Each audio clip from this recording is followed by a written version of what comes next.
Hey guys, welcome back to the channel. If you're new here, my name is Steve, and today we're finally going to be reviewing the Omega Seamaster 300 Professional. That's a mouthful. I got this watch almost 2 years ago, and I said that I was going to review it soon. Okay, so it took a little bit longer than expected, but I finally have a review done, and spoiler alert, it's just as good as I thought it was going to be. And a big thank you to Ekster for sponsoring this video.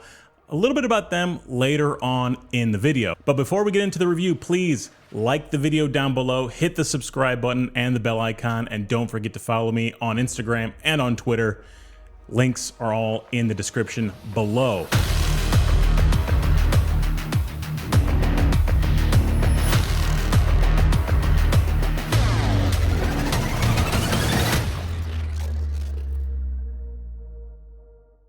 Now, I've always wanted the Omega Seamaster. I wanted it to be my first luxury watch for a couple of different reasons. First of all, my dad has a gold Omega Seamaster from the 80s. I loved it as a kid growing up. I thought it was the coolest watch. I always wanted to go into his room and try it on. It is just by far the coolest gold watch, in my opinion. I mean, obviously, I'm a little bit biased, but for me, yeah, his Omega Seamaster is pretty much the coolest gold watch out there on this side of the planet. And then came GoldenEye 64, which cemented the Omega Seamaster as my watch, the watch I'm going to strive for. It's just cool. It comes with a laser, it detonates bombs, goes to the menu, sees all your stats. It has everything. So when I bought the Seamaster, when I lusted after the Seamaster, I was focused. This is the watch I wanted. This is going to be the watch to end all watches. So I finally saved up enough money, pulled the trigger on eBay, and here we are 2 years later, and I can't get this smile off my face.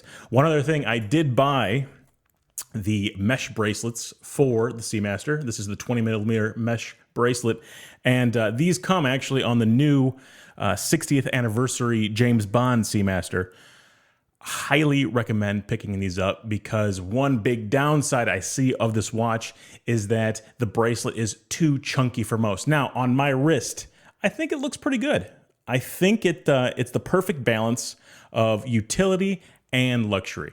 Now, with it being a diver, yes, it is a tool watch, but it's also a luxury watch. And you can tell it's luxury by those curves, by that high polishing.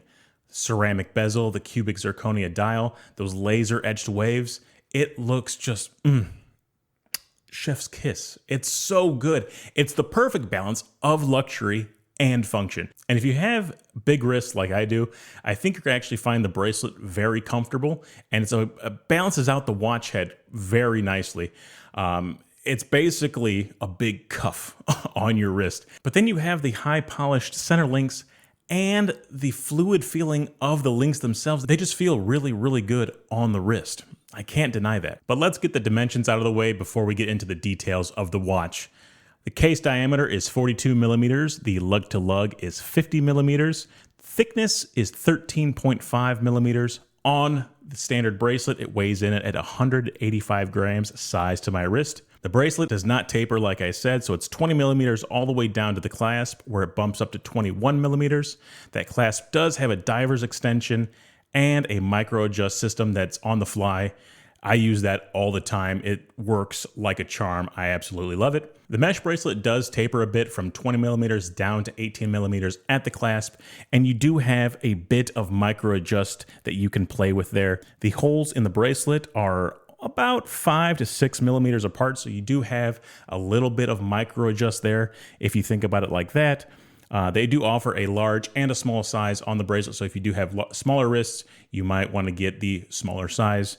Since my wrist is 7.5 inches, I went with the standard size of the bracelet. Now, this bracelet is the same bracelet that's on the 60th anniversary James Bond Seamaster, which is basically the stainless steel version of the No Time to Die bracelets. Now, as you can see by the video, this watch is pretty scratched up. And that's because I wear it everywhere. I wear it with a suit, I wear it cutting the grass, I wear it all the time. And the reason I think I could wear it anywhere is just the overall dimensions.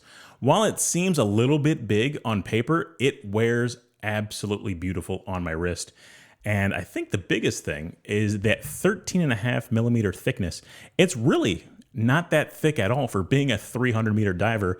It slips underneath the cuff, at least my cuffs. Once again, I'm a bigger guy, so my shirt might be a little bit bigger, but it slips under the cuff very easily. Speaking of thickness, let's take a look at today's sponsor, and that's Ekster.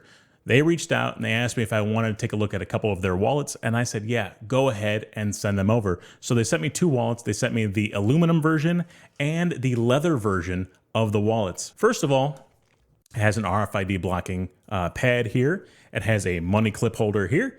And this button will change your life. Watch this. You press this button in, boom.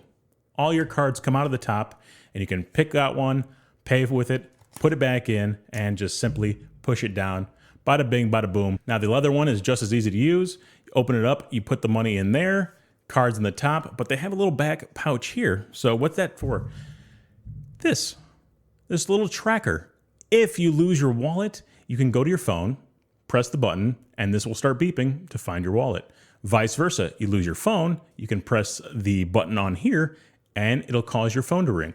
So all you do is you place this back here. By the way, this is solar powered, which is cool. I think it lasts up to 3 months on a full charge. And you just slip it in the back of the wallet like that. And it's just that easy. So get up to 40% off this Christmas when you use my code StevePoppet at checkout. Links are in the description below. All right, let's get back to the video.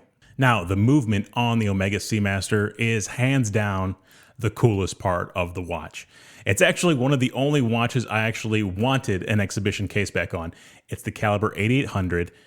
Highly accurate. Not only is it COSC certified, it is also METAS certified, which is even a more stringent level of certification. And Omega does this cool thing where you can actually go to the website, type in your watch information, and pull up all of the information on how well your Omega did. And this data actually translates into the real world. I wore this watch for 3 weeks straight, and at most, I gained 2 seconds a day.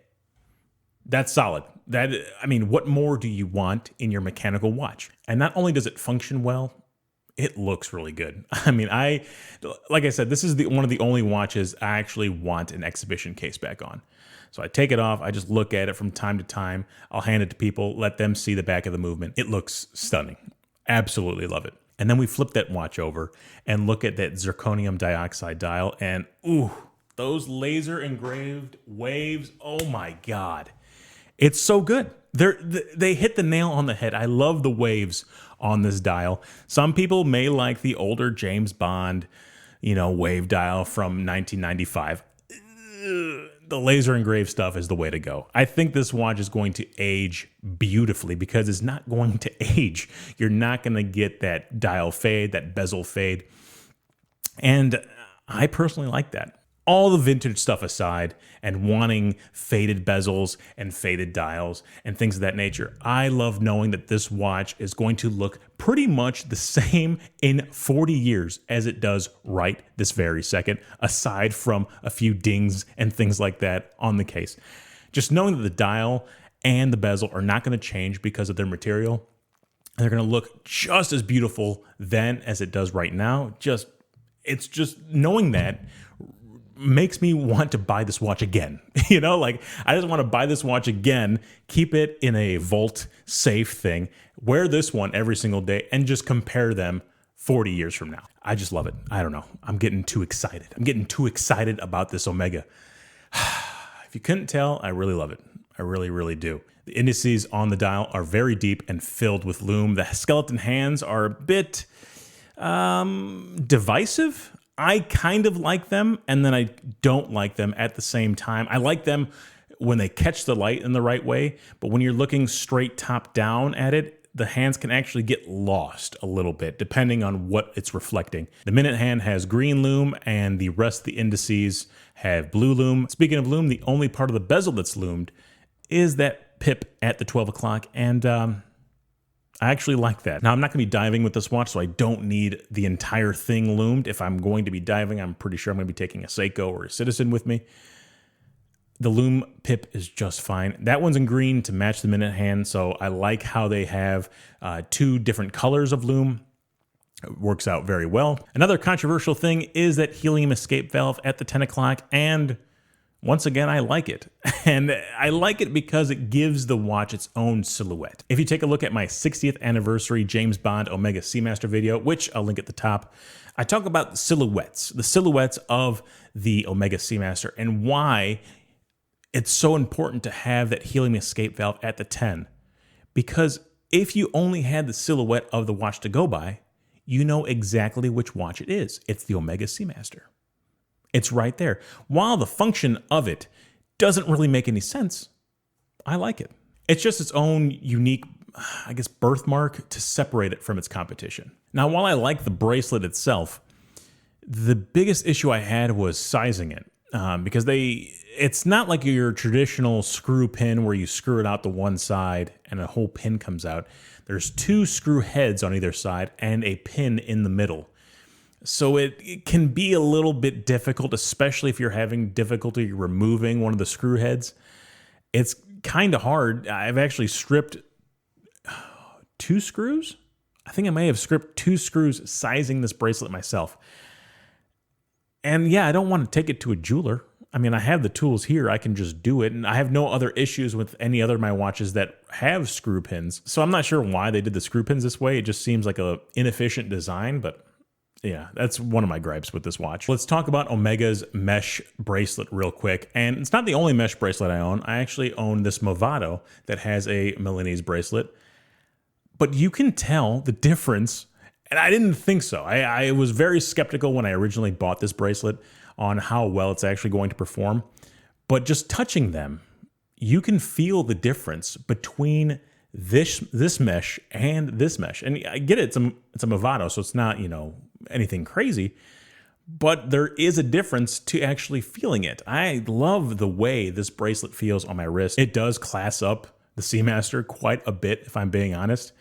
And like I said, I could wear that thing with a suit and tie, with shorts, with a t-shirt, with a tank top, at the beach, at work. It doesn't matter. I think the Seamaster is criminally undervalued. It competes with the Rolex Submariner. Not only that, I think it exceeds the Submariner in a lot of different aspects.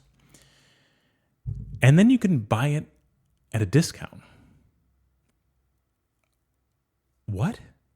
$5,400 is a fair price for the watch, brand new at the boutique. Or you can do like I did and buy a gently used version on eBay for $3,900. And that's not including the 10% discount that sometimes eBay will give you. So really, I spent $3,500 on a $5,400 watch. Yeah. I'll take that any day of the week. And even the amount of options available: blue, black, green, silver, white dials, steel bezels, black bezels, blue bezels. It doesn't matter. They're everywhere and everything in between. It's just an underrated and undervalued watch. And for me, it could be my one watch collection. I've actually highly contemplated it. Just getting rid of all my other watches and keeping this one. And especially now that I have this mesh bracelet, it's looking more and more like a possibility. But that's just my opinion. What do you guys think? Do you think that the Omega Seamaster is rated properly? Do you think it's valued properly? Would you choose the Seamaster over the Submariner? Do you like the laser engraved dials, or do you prefer the more 1995 Bond wave dials? Please let me know in the comment section below. Also in the description are all of my links to my social media pages, so don't forget to follow me on there. Hit the like and subscribe button. And don't forget to check out Ekster if you're in the market for a slim wallet. All right, that's the video, guys. Go ahead and watch one of these videos as well. And don't forget to subscribe, because everyone forgets to subscribe.